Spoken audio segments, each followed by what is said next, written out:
A couple of weeks ago, something very interesting happened. Linux, which is what SteamOS is based on, which has also been around for a really long time, it's always struggled to get past like the 1% mark of people who are using Steam. So for those of you that don't know, Valve puts out a Steam survey. And in that Steam survey, they collect all of this hardware information that tells them what hardware people are using. It also tells them what operating systems people are using. And because Valve is transparent about that stuff, they share it and make it available to everyone. Well, I saw this posted over on Gaming on Linux, which is a fantastic website. You should absolutely bookmark it. Hello, Liam. And Liam has been tracking this stuff for a really long time, too. And for the first time, Linux has gone over 3%. That actually happened in October. Well, the November Steam survey came out as well, and it's now at another all-time high, 3.2%. And I wanted today to take a few minutes to talk about why this is happening. Now, on a recent episode of the podcast, we were talking about how well Linux has been doing lately. And one of the things that we were talking about is what is the tipping point? And Russ, aka Retro Game Core, he made this argument. When it comes to like a revolution, so say like a political revolution or just a huge fad or whatever, it usually takes 8 to 10% of the population to buy in, basically. So that's the requirement. And so that's where it hits a tipping point where it starts to become into the zeitgeist, basically, where common people hear about it. It's usually at the 8 to 10% mark. So how long is it going to take us to get to that tipping point? Is it going to come quick or is it going to come slow? And is it going to come without extra help from Valve? That's what I want to talk about today.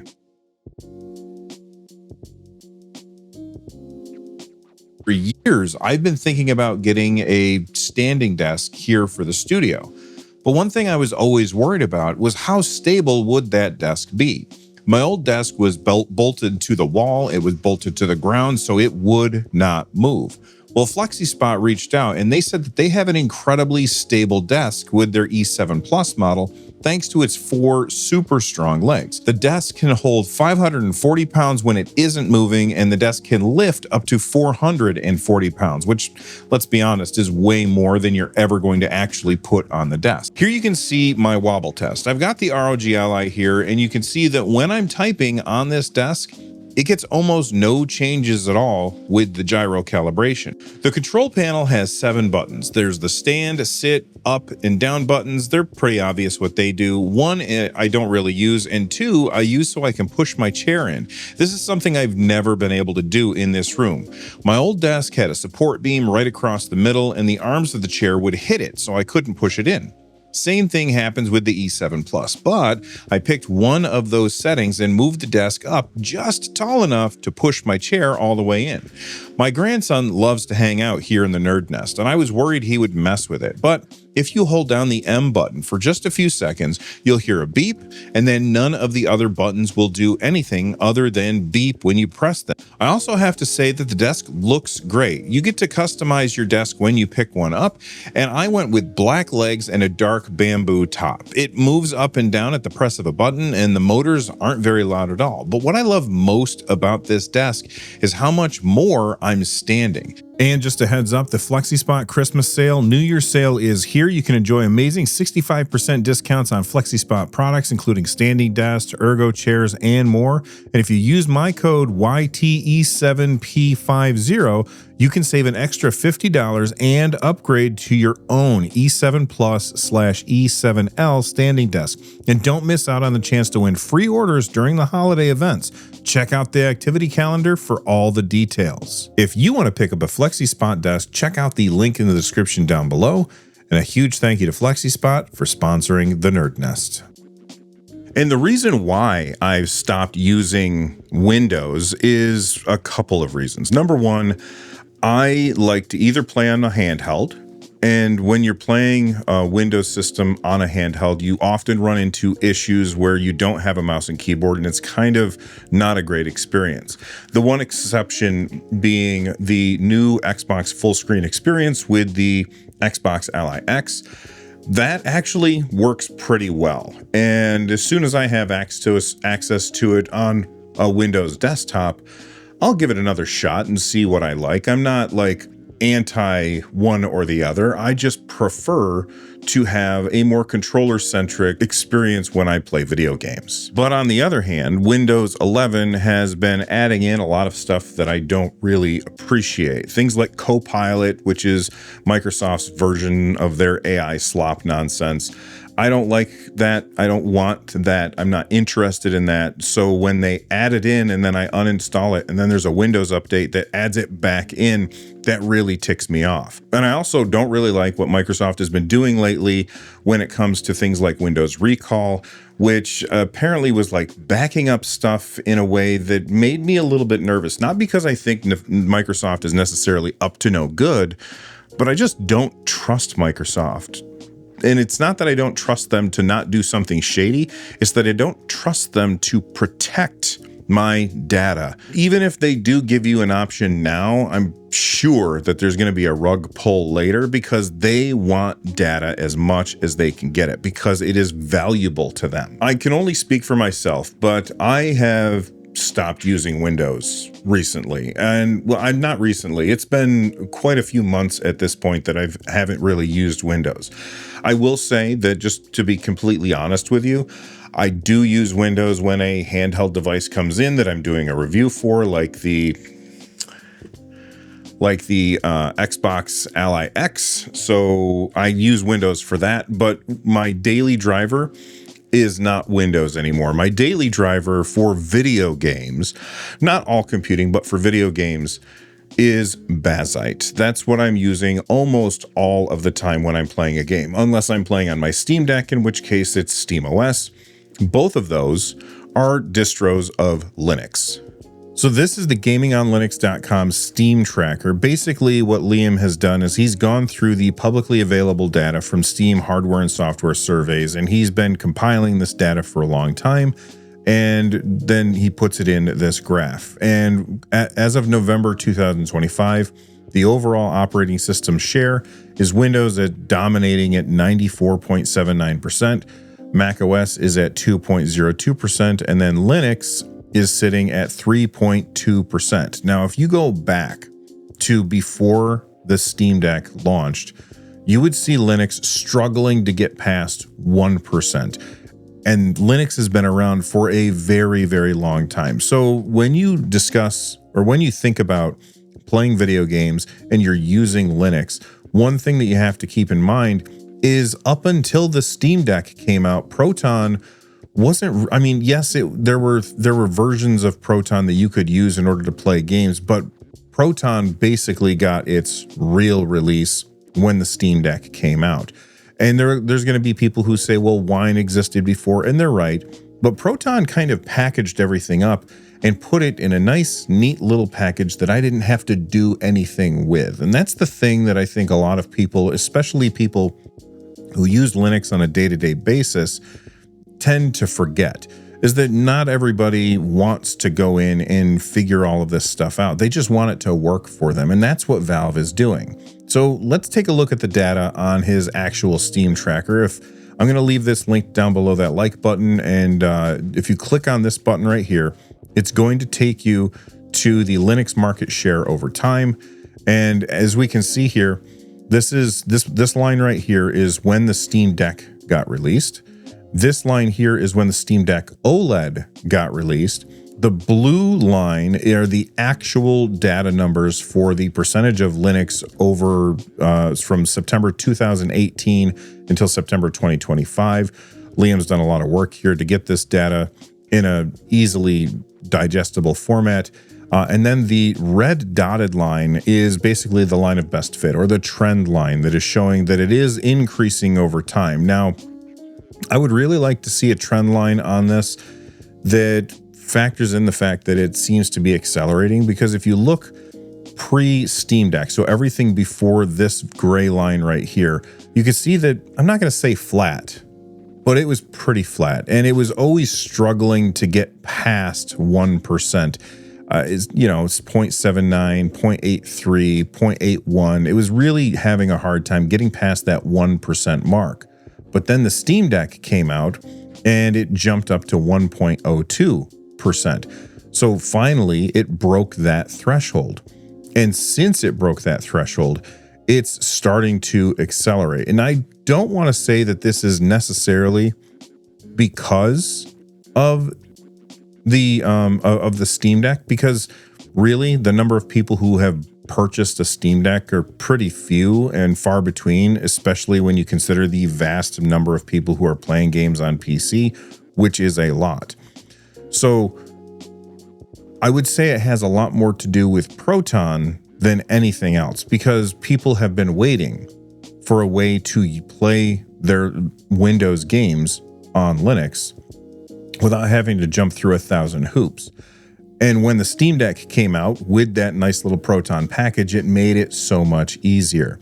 So from the time of the Steam Deck until the Steam Deck OLED, you can see this huge jump. It went from 1.02% all the way up to 1.91% when the Steam Deck OLED launched. And then just in May 2024, which is about 2 years after the Steam Deck launched, it went up to 2.32%. This is after a very long time of struggling to break 1%. So as I look at this data over here on the right-hand side, I'm definitely seeing like 3 sections. Here, very little growth. Here, some substantial growth. And here, it's really starting to jump up, especially right at the end of this graph. It's really increasing quite a bit. And I think that has to do with more Linux distros are shipping with things like Proton built in, so you don't have to do all of the work yourself. And that's what I think a lot of people who use Linux tend to forget. It's that they know how to do all of this stuff, but the average consumer doesn't want to and doesn't know how to do all of this stuff. They just want to plug a thing in and have it work. And that's what Windows generally does, because all of the games are made for Windows. So by default, things are just going to work. But as soon as you have Proton, suddenly all of the games that I wanted to play, for the most part, I was able to play on my Steam Deck and on my Bazzite build. And because of that, I'm using Linux all the time now, whereas before I probably wouldn't have touched it. Before we move on from this, I do want to say that Liam has a bunch of other graphs on here that you're probably going to want to check out. Things like what languages are being used, which distros of Linux are being used. So again, link to his website down below. Make sure that you guys check that out. Let's talk some more about this. And if the pace for Linux growth continues at its current rate without slowing down or without speeding up, by the year 2030, the Linux users that are going to be using Steam should be somewhere around 5%, which still is not at that tipping point that Russ mentioned on the podcast. But that extrapolation does not take into account the fact that this is actually accelerating. If you look at the first year, from the Steam Deck launch, it went from 1.1% up to, I think, 1.2%, which isn't really significant. But then the next year, it went from 1.2% up to 2%. And then the year after that, it went from 2% up to 3.2%. So I feel like it's starting to happen faster and faster. And if you take that into account, I think it is possible that we will hit that tipping point, probably not by 2030, but maybe by 2031 or 2032, which is a long way off, but that is why Valve is not planning for now. They are planning for the future, and they're trying to build a road to that future where Linux is more dominant. Now, since Valve doesn't want to be beholden to Windows, and that's why they've gone all in on SteamOS anyway, I'm sure that they're thinking about whether or not they can make this happen faster. And for some reason, Valve seems very averse to doing the one thing that I think that they need to do in order to really accelerate Linux's growth on the Steam hardware surveys, and that is to put their hardware in stores. They got to put the Steam Deck in a Best Buy. They have to put the Steam Machine in the Best Buys so that when people go in, they see these devices. They don't really know that they run Linux. All they see is on the side of the box that it says, this can play 100,000 games. So then they buy it, they take it home, and they start using it. And now they're using Linux, and they don't even really realize it because the SteamOS UI, as a controller first input method, works perfectly well. There's no reason to go into the desktop and see the unfamiliarness that you would see when you go into that desktop mode. Now, some might say, well, Bill, there's already devices that are in stores right now that have Linux on them. Things like the Lenovo Legion Go S SteamOS edition. And you are 100% right about that. The difference is that handhelds are super niche. Like, you and I think that handhelds are really cool, but most people are not really interested in using a handheld. They will usually want to hook something up to their TV or up to a computer monitor and play games that way. And until the Steam Machine is readily available in stores or other hardware running SteamOS, I think that that's going to slow things down. So why is it that Valve is hesitant to put their stuff into stores? I think that there's a couple reasons. Number one, I think that they prefer to have a direct connection with their customers so that they don't have to worry about some middleman screwing things up for them.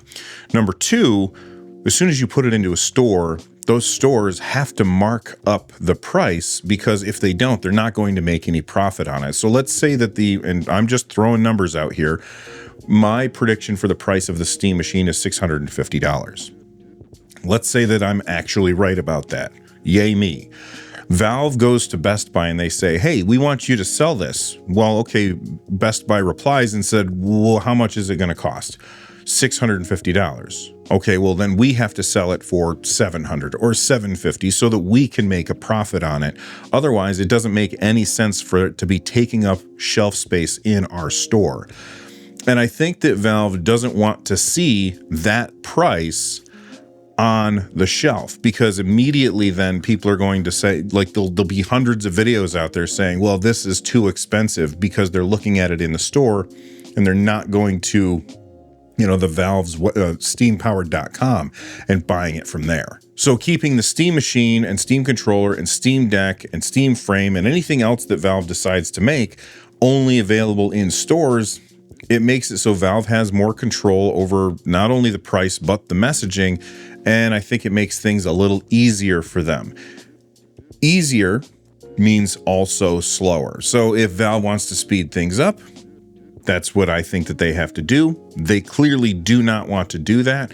And I think it's because Valve already knows, hey, we're playing the long game, and it's okay if we don't get this threshold met as fast as humanly possible, because we know down the line, this is actually going to be more useful for us to wait and do it slowly. Slow and steady wins the race. But I do think that there are a few things outside of Valve's control that are holding SteamOS and Linux in general back from crossing that threshold even faster. And those two things that are outside of Valve's control are DRM and kernel level anti-cheat. There's a lot of anti-cheat software out there that will work perfectly fine on Linux if the developers of that anti-cheat software allow it to work on Linux. However, so far they have declined to do that. And the reason that they've declined to do that is for some pretty smart reasons on their part, even though I don't agree with it.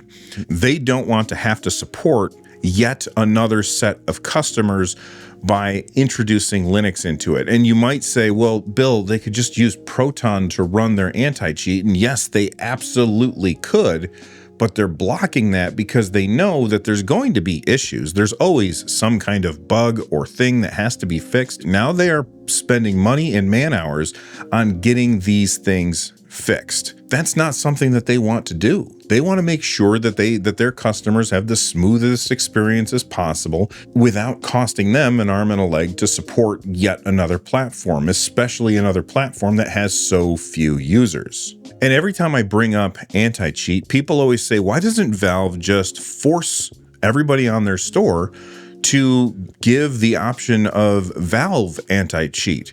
And I think that there's a couple reasons for that. Number one, I've seen a lot of complaints about Valve anti-cheat. Cheaters in games like Team Fortress 2 are all over the place. And maybe in recent years, it's been getting better. But for a very long time, it was languishing, not very impressive at all. Number two, if they do that, then we already have people saying that Steam is a monopoly. And whether you think Steam is a monopoly or not, and whether I think Steam is a monopoly or not, that doesn't matter. Does the government think that Steam is a monopoly? And if they do, well, then Valve forcing devs to use their anti-cheat over their own anti-cheat could seem like monopolistic practices, and it could get Steam dragged into court, which is something they absolutely do not want. And another thing that I think is holding Linux back from being more widely adopted is just misconceptions, or sometimes misconceptions, about how hard it is to use. I'm going to be completely transparent here. I used Linux back when I was in the military.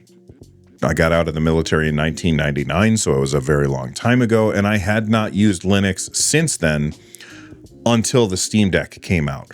And when the Steam Deck came out, and the first time I went into desktop mode, knowing that it was Linux, I was expecting to have to go into the command line to get anything done. Linux has come a long way since then, but because Linux is like this open source thing where there's 1,000 different variants and there's no like single way to use it, it makes it more difficult to A, get the message out that it's not that hard anymore, and B, because it's always a different UI when you go to look for tutorials or something, that's confusing to people. And I think that because Linux is so open and you can do whatever you want with it and it can always look however you want, and you have so many different flavors to try, it makes it intimidating for somebody who's never used it before. And so when people hear, well, you can play games on Linux, most people would say, well, I can also just play games on Windows.